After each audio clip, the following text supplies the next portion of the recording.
berjumpa kembali adik-adik yang gemar belajar fisika. Belajar fisika mudah bersama Pak Ade. Assalamualaikum warahmatullahi wabarakatuh. Salam sejahtera untuk kita semua. Om Swastiastu, Namo Buddhaya, salam kebajikan. Mari kita lanjutkan pembicaraan kita mengenai medan gravitasi bumi, tapi khusus untuk hukum Kepler. Sub pembahasan yaitu hukum Kepler. Jadi, mari kita simak penjelasan berikut mengenai hukum Kepler yang kita tinjau hanya dari segi fisika. Baik, selamat mengikuti. Baik, adik-adik, kita lanjutkan pembicaraan kita mengenai hukum Kepler. Hukum Kepler merupakan hukum-hukum yang menjelaskan tentang gerak planet. Bisa dilihat ada planet bergerak mengitari matahari. Ada di situ bisa dilihat ada titik perihelium, ada aphelium. Jadi perihelium jarak terdekat planet dari matahari. Sedangkan aphelium jarak terjauh planet dari matahari. Bisa dilihat di situ ada orbit planet. Jadi garis edar planet atau orbit adalah lintasan yang dilalui planet saat mengitari matahari.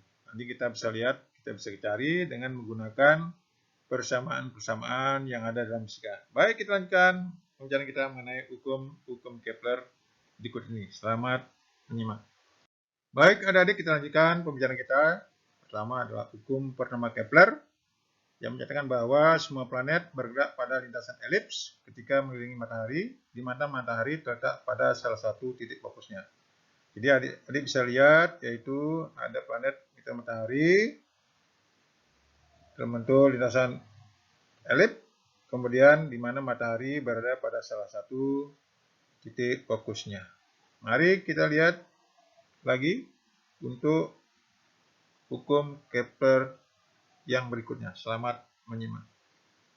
Mari adik-adik kita lanjutkan pembicaraan kita mengenai hukum kedua Kepler, di mana hukum kedua menyatakan bahwa luas daerah yang disapu oleh garis antara matahari dengan planet adalah sama untuk setiap periode waktu yang sama. Jadi bisa lihat di gambar, apabila ilustrasi hukum Kepler bahwa planet bergerak lebih cepat di dekat matahari dan lambat di jarak yang jauh, sehingga jumlah area adalah sama pada jangka waktu tertentu. Jadi adik-adik bisa lihat, kalau yang di sebelah kiri yang memanjang itu waktunya sama dengan yang sebelah kanan, maka nanti luasnya adalah sama. Itu menurut hukum kedua Kepler. Mari kita lihat penjelasan berikutnya. Selamat menyimak. Mari adik-adik kita lanjutkan penguatan tentang hukum kedua Kepler, yaitu garis yang menghubungkan planet ke matahari dalam waktu yang sama menempuh luasan yang sama. Bisa dilihat luasannya, itu ada A, B, C, D, dan EF. Jika waktu planet untuk berevolusi dari AB, CD, dan EF adalah sama, maka nanti luasan daripada AMB sama dengan luasan CMD sama dengan luasan EMF. Sehingga kecepatan revolusi planet dari AB lebih besar daripada CD, lebih besar daripada EF. Jadi semakin dekat matahari, revolusi planet semakin cepat. Semakin jauh dari matahari, revolusi planet semakin lambat. Jadi itulah konsekuensi daripada hukum kedua Kepler. Mari adik kita lanjutkan mengenai hukum ketiga Kepler. Selamat menyimak.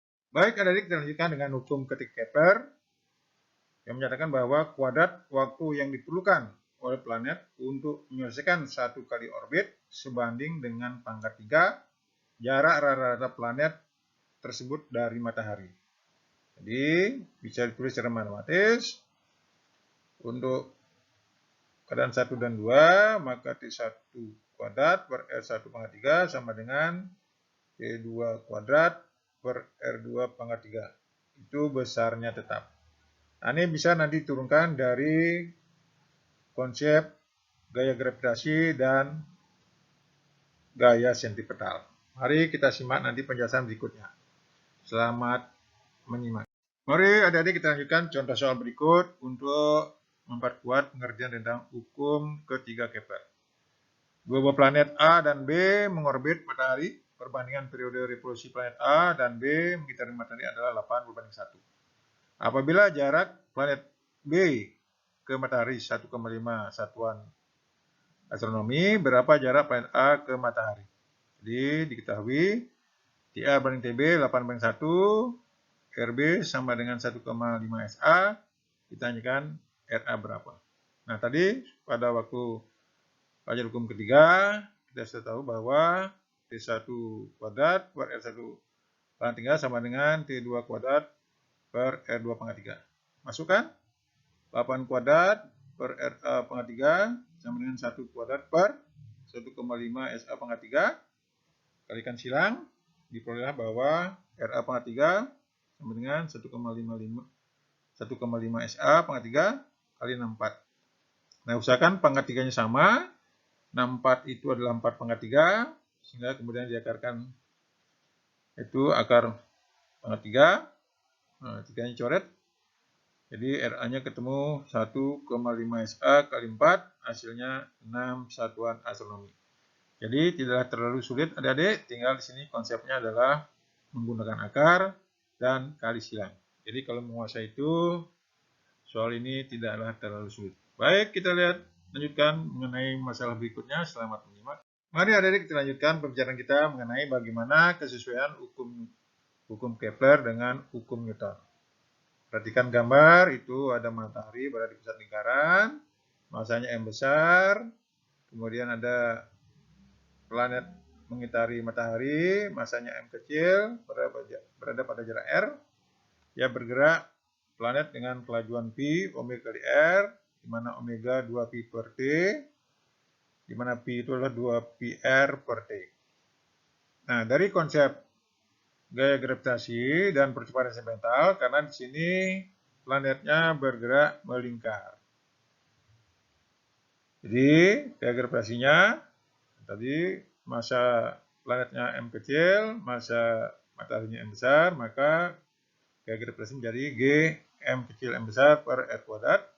Nah, gaya sentimentalnya adalah MP kuadrat per R. Nah, di situ ada M kecil sama, kiri kanan coret. Di minggu ada R, kiri kanan ada coret. Diperolehlah bahwa kelajuan kuadrat planet mengitari matahari itu sama dengan GM per R. Sehingga nanti bisa diperoleh kelajuan planet mengitari itu akar GM per R. Nah, dengan mengganti P kuadrat nanti dengan 2πr per T, maka akan diperoleh nanti persamaan T kuadrat per R pangkat 3 itu sama dengan 4π kuadrat per GM, itu besarnya tetap sama dengan K. Nah, jadi ini sesuai dengan hukum ketiga Kepler. Nah, melalui persamaan ini juga pula nanti bisa digunakan untuk mencari besaran-besaran yang lain seperti massa matahari, massa bumi, dan periode-periode yang lain. Baik, kita lanjutkan contoh soal berikut. Selamat menyimak. Mari adik-adik kita lanjutkan contoh soal berikut dengan menggunakan rumus soal yang kita peroleh tadi untuk mencari massa bumi. Itu diketahui jarak bulan ke bumi 3,4 10,8 meter, kemudian periodenya bulan mengelilingi bumi 2,5 10,6 sekon, ditanyakan massa bumi. Nah, R-nya 3,84 10,8 meter, T besar 2,5 10,6 sekon, konstanta gravitasi 6,674 10,11. Nah, ingat rumus sebelumnya yaitu gabungan antara gaya gravitasi dan gaya sentripetal diperoleh M sama dengan 4π kuadrat R pangkat 3 GT kuadrat. Masukkan angka-angkanya. Jadi sudah ada 4π kuadrat, pi-nya ganti 3,14.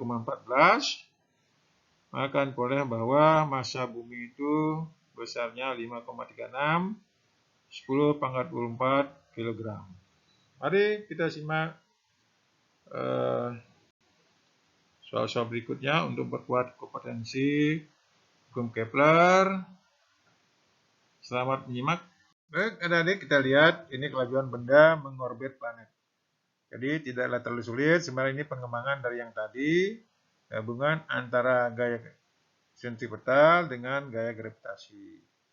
Jadi dari kedua rumus itu diperoleh kelajuan benda mengorbit planet itu yaitu pi sama dengan akar GM per R. Nanti bisa dikembangkan, kalikan R kuadrat dibagi R kuadrat. Sehingga nanti bisa diperoleh bahwa kelajuan benda mengorbit planet itu yaitu Pi sama dengan R akar percepatan gravitasi per R ditambah dengan H, di mana H itu nanti adalah jarak benda dari permukaan planet. Mari kita lihat contoh soal berikutnya untuk membuat kelajuan benda mengorbit planet. Selamat menyimak. Baik adik-adik, kita lihat contoh soal berikutnya yaitu kecepatan benda mengorbit planet. Itu hitunglah kecepatan orbit sebuah satelit setinggi H dari muka bumi. Bila massa bumi M besar, jari-jari R, kecepatan gravitasi di muka bumi itu G. Nah, jadi kita gabungkan antara gaya gravitasi dan V sentripetal. Jadi diperolehlah bahwa karena itu R kecil itulah jarak dari pusat bumi ke bendanya, yaitu R ditambah dengan R kecil, R besar tambah H, di mana R besar itu jari-jari bumi, H itu letak benda dari muka bumi. Sehingga I kuadrat menjadi GM per R ditambah H. Atau bisa juga Pi-nya sama dengan akar GM per R besar tambah H. Nah, sama-sama dikalikan R kuadrat, dibagi R kuadrat, diperolehlah bahwa kelajuan satelit dari muka bumi yaitu Pi sama dengan R akar percepatan gravitasi per jari-jari bumi tambah dengan H kecil, yaitu jarak dari muka bumi ke posisi satelit. Jadi tidaklah terlalu sulit, bila nanti R-nya diketahui, G-nya diketahui, H-nya diketahui, maka kelajuannya nanti bisa dihitung. Ya, itulah adik-adik yang bisa saya berikan mengenai hukum Kepler dan permasalahannya yang terkait. Silakan mencoba soal-soal berikut untuk meningkatkan kemampuan tentang masalah-masalah hukum Kepler. Selamat mencoba. Jangan lupa komen dan subscribe untuk memotivasi saya menyusun materi berikutnya. Sampai jumpa pada materi berikutnya.